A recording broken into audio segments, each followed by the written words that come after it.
Yo, YouTube, what's up with your boy, Sports and Fitness Rants? I'm back, guys. Click that like button. Subscribe to my channel. What's up, y'all? Welcome back, guys.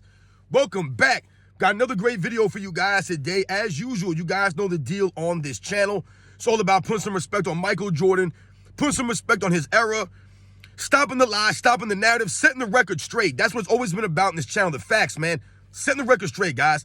Because as usual, all we hear in the media from some of these weird fans is, Michael Jordan's era was this, Michael Jordan's era was that. So we must continue to set the record straight and stop the lies and stop the narratives, guys. And I want to thank everybody, all you guys out there, man, everybody across the world for rolling with me, man, for having my back out here, man. Much respect to all you guys. I am truly humbled by support, man. Everybody across the world, everybody across the states has been supporting my channel, guys. Truly, truly humbling.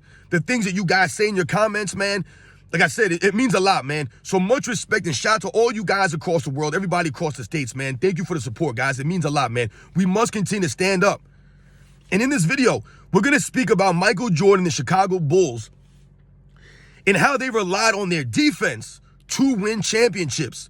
That's right, ladies and gentlemen.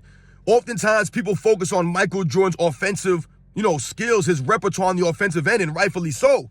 However, it was Michael Jordan's leadership on the defensive end and the defense that the Chicago Bulls relied on to win those championships, guys, in the 90s. That's right, it was the defense of the Chicago Bulls we're going to talk about in this video.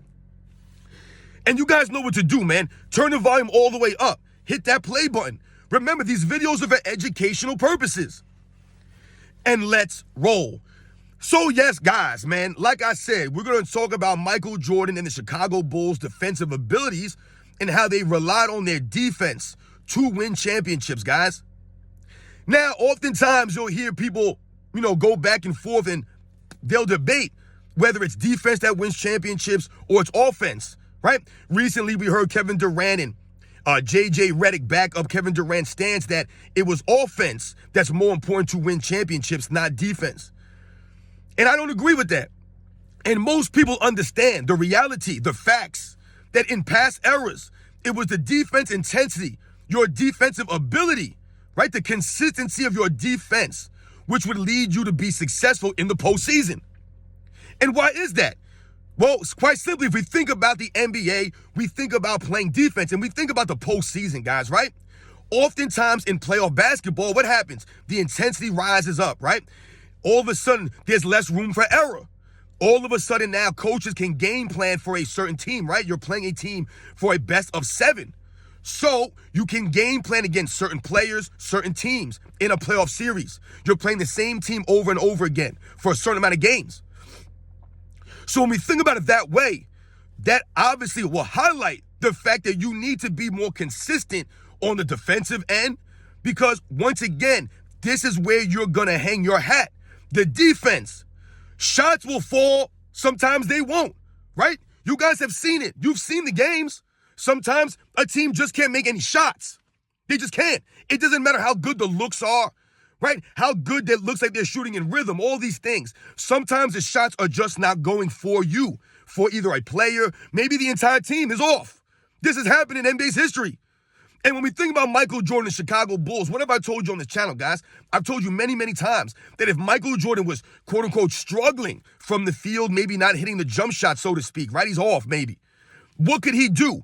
He would rely on other things to impact winning, like his defensive abilities, his defensive intensity, the effort he gave on the defensive end. You can always hang your hat on that, because I've told you guys on this channel that most of defense has to do with your intensity, your effort that you give. Giving effort has nothing to do with your offensive skills, right? The effort you give is about you, what's inside of you. And that's what defense often is the effort that you give. So if that's the case, then there's really no excuse for not giving effort on defense. And that's what Michael Jordan and the Chicago Bulls were always known for. If we go back in NBA's history, and excuse me, guys, and we think about all the teams that have won, in NBA's history, guys, all the great franchises, the great teams, the dynasties that have won championships. If we go back to the 60s Celtics, the 60s Celtics led by Bill Russell, right? One of the greatest, if not the greatest defensive player in the history of the NBA. He was led by them. He was leading them, right? The Boston Celtics in those days were always one of the top defensive teams of that time, right? You're led by Bill Russell. They hung their head on their defensive abilities in the postseason, which is why they were so successful, right?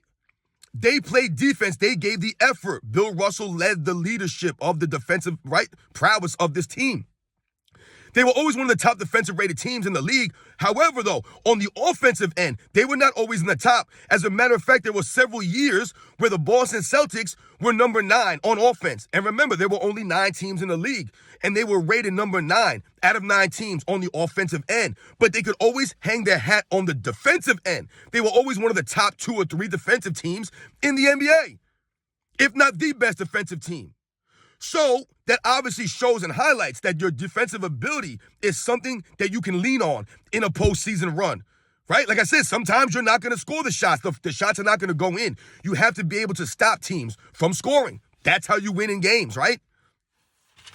If we think about the 80s Lakers, let's think about, right? The Showtime Lakers. A lot of people would assume that the Showtime Lakers were all offense. Right? It was Magic Johnson running up and down the court with Kareem Abdul-Jabbar and James Worthy and Michael Cooper and Byron Scott and all these guys, right? It was just Magic Johnson running up and down the court. They were an offensive-minded team. And yes, the Lakers were one of the top defensive teams, one of the top offensive teams in the 80s. Always one of the top offensive rated teams.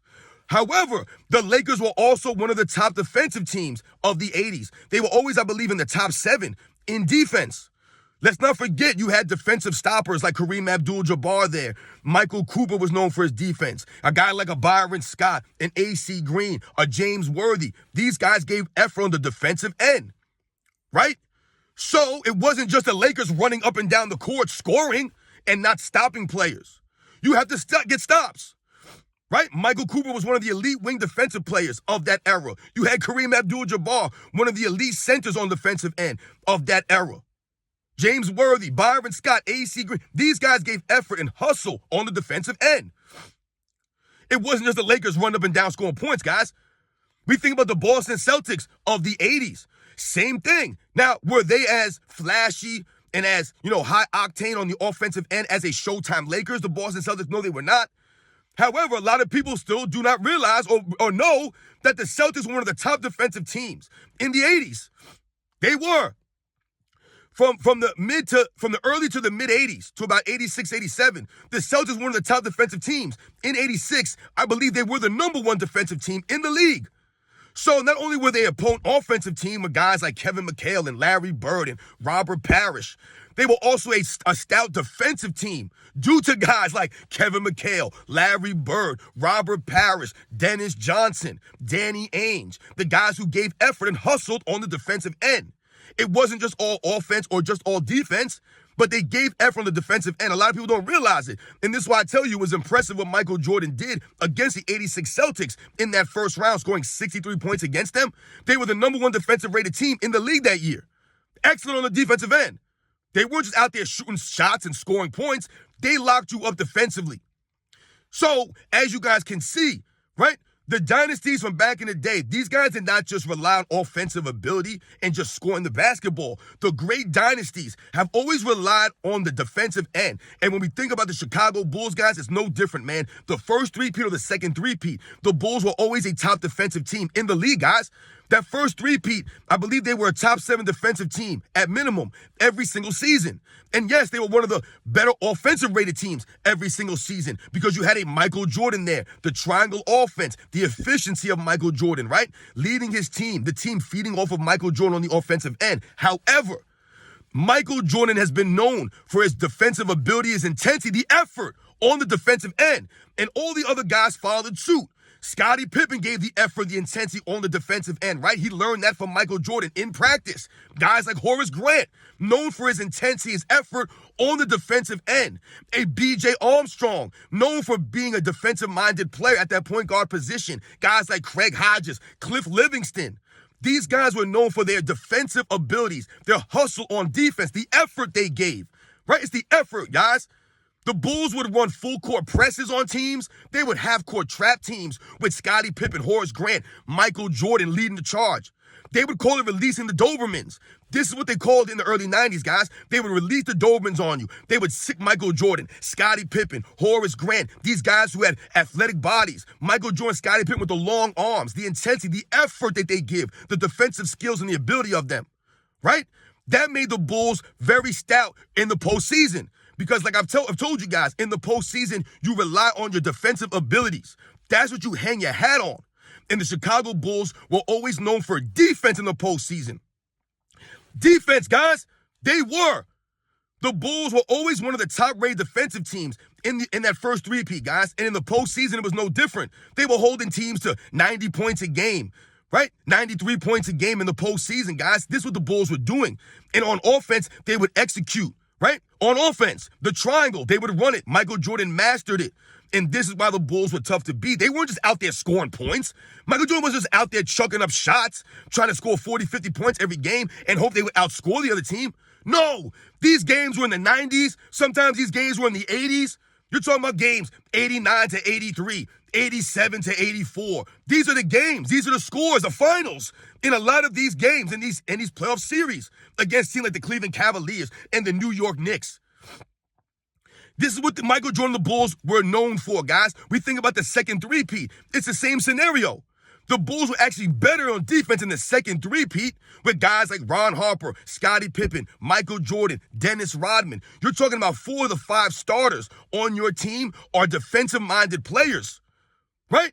And some of these guys are the most elite defensive players in the history of the game. We're talking about Scottie Pippen, Michael Jordan, Dennis Rodman. These are elite defensive players. When we talk about Dennis Rodman, perhaps the most versatile defensive player in the history of the NBA. The man could guard Magic Johnson and then Shaquille O'Neal, Michael Jordan, and then Karl Malone. That's called defensive versatility, man. I've never seen anybody guard the players that Dennis Rodman has guarded in his career.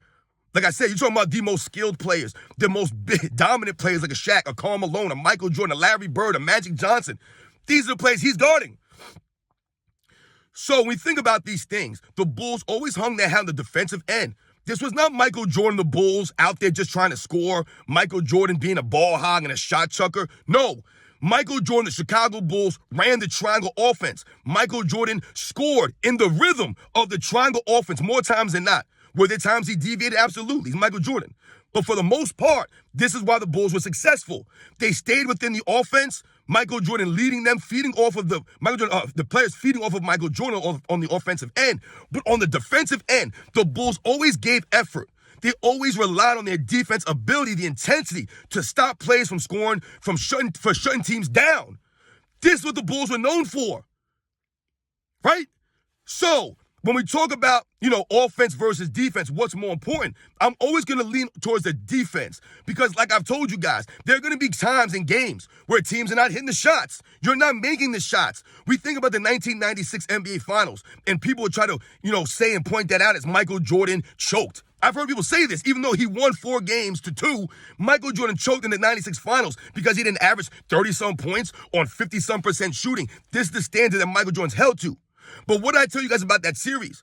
Even if Michael Jordan, quote unquote, struggled from the field shooting the ball percentage-wise, he was still able to dominate that series on the defensive abilities of his hustle, right? And the other things that he could do at a high level, like play make, get to the free throw line, right? Put the pressure on their defense. But it was Michael Jordan stepping up his intensity against a Gary Payton when Ron Harper went down with the knee injury, right? Stepping up, shutting down Hersey Hawkins.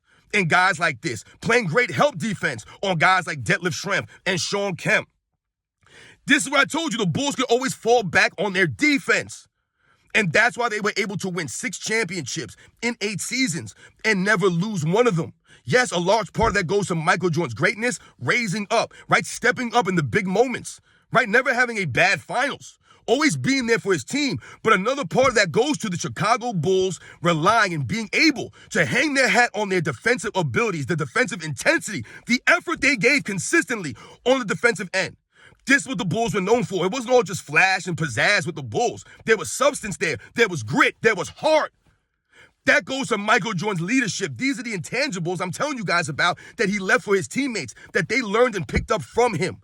So other guys stepped up and gave intensity. Hell, even a Steve Kerr was trying to give defensive effort, right? On those three-piece Chicago Bulls in the late 90s. That's right, guys. Steve Kerr, who can't guard a parked car, but he was giving the effort. I told you, most of it is about the effort you give.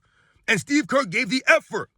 Even though he was not a skilled defensive player, he didn't have the size or the athleticism to play defense at a high level. He gave effort. That's all we ever want is guys to give effort. So, guys, as you can see, there have been many great dynasties and great teams in NBA's history that won championships. They always rely on the defensive abilities. We think about the Spurs of the 2000s, right? They won 4 championships in what, 6, 7 years or whatever it was, 8 years?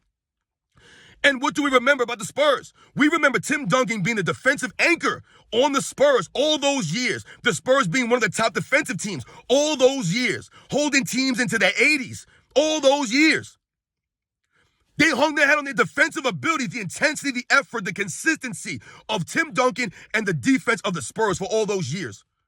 Yes, did they have a good, efficient offense? Absolutely. You have to score points too, but it was always the defense that they hung their hat on in the postseason, which is why they were successful for so many years in the 2000s.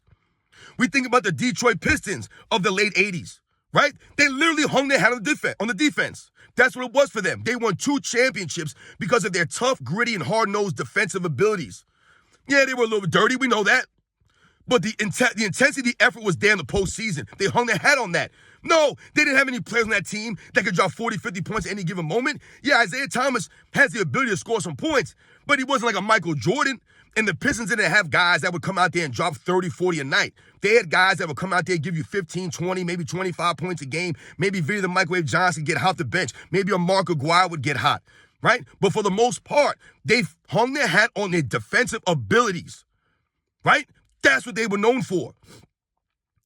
We think about the 2004 Pistons that won the championship, went to back-to-back NBA Finals in 2004, 2005. They were literally known for defense, holding teams like the 70s.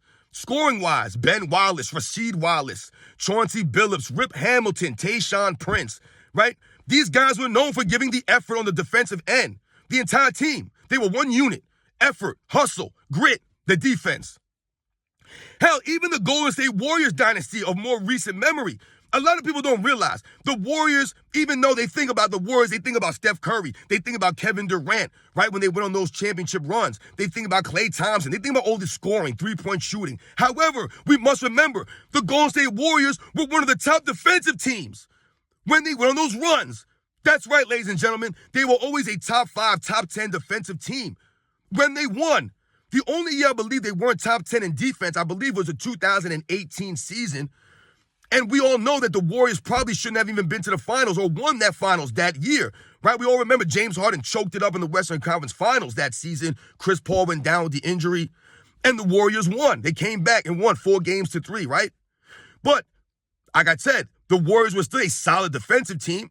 So it wasn't just the Warriors putting up a bunch of points and not shutting teams down or playing defense. They played defense. The Lakers of the 3P Lakers, they were a stout defensive team. So, guys, when we think about the offense versus defense, I'm talking to you guys about the Chicago Bulls. Michael Jordan's Chicago Bulls, they hung their hat on the defensive abilities, the intensity, the effort on the defensive end. They understood that in order to win a championship, to win at a high level, to win consistently, you have to play defense consistently at a high level. You must give the effort at a high level consistently. It's the effort. I can't stress this enough, guys. It's the effort. You don't need a bunch of Defensive Player of the Year award winners or a bunch of the greatest defensive players in NBA's history to be a solid defensive team. What you need is guys who give effort, for guys to care about defense, to want to play defense. It has to matter. And for Michael Jordan's Chicago Bulls, it always mattered to them because Michael Jordan's teammates understood that it mattered because Michael Jordan let them know that it mattered in practice when they worked on these things. Right? Michael Jordan riding these guys, holding them to a standard. And he knew that they had to be stout on both sides of the ball, not just offense. It had to be a defensive stop and a defensive mindset. And the Bulls won 6 championships in the 90s. And they were always one of the top defensive teams when they won. Those are the facts, guys. And when I told you guys that just about every dynasty, quote-unquote dynasty in NBA's history, or every team that has been successful for a period of time, they have been a stout defensive team, guys. They've either been a top 5, top defensive team. Just look at it and check it out. Those are the facts. Because like I've told you guys, offense is great. And yes, you need to score to to win, so to speak, right? You have to put points up. At the same time, though, I've told you guys, defense requires you to give effort more than anything, right? You could give effort all you want on the offensive end. The shot's just not going to fall for you, maybe. That happens sometimes in sports, guys, right? The shot's just not falling down. But the one thing that you can always do is give effort and intensity and hustle on the defensive end. And if you give effort and hustle on the defensive end consistently, good things will happen. Maybe you'll draw a charge. Maybe you'll get a steal, a block, whatever the case may be. You'll force a guy into a bad shot. You'll force someone into a turnover, whatever it is, guys. You must give the effort, though. Because defense is mostly about effort, not about skills and things of that nature. You can have all the defensive ability, right? The athletic, the long arms, the skills, the athleticism, right? The quickness, all these things. You can have all that, but you don't give the effort of a guy who has less than you. You're not going to be as good on defense. You must give the effort. You can't just rely on your athleticism, right? Like you can get away with on the offensive end. It don't work like that on defense, man. You must give the effort on defense. It's all about the effort and the hustle, guys. And Michael Jordan's Chicago Bulls, during the 90s, were known for being a stout defensive team. Not all about the offense and the scoring. It was about them shutting teams down, making teams work and earn it against them in the postseason. That's how you become a dynasty. So as you guys can see, to me, defense will always be more important than the offense, even though now in this era, it seems that there really is no defense, and the offense is really what it's all about. So yes, maybe you can argue now offense might be more important than defense because they've taken the defense out of the game. So it's not really a relevant topic. But if we go back to other eras, the 2000s, right? The 90s, the 80s, the 70s, the 60s, the 50s, you had to play defense, man. Those dynasties of those eras all played defense. It wasn't just all them scoring and not playing any defense. You had to play defense, man. You guys know the deal, man. I'll catch you guys on the next one.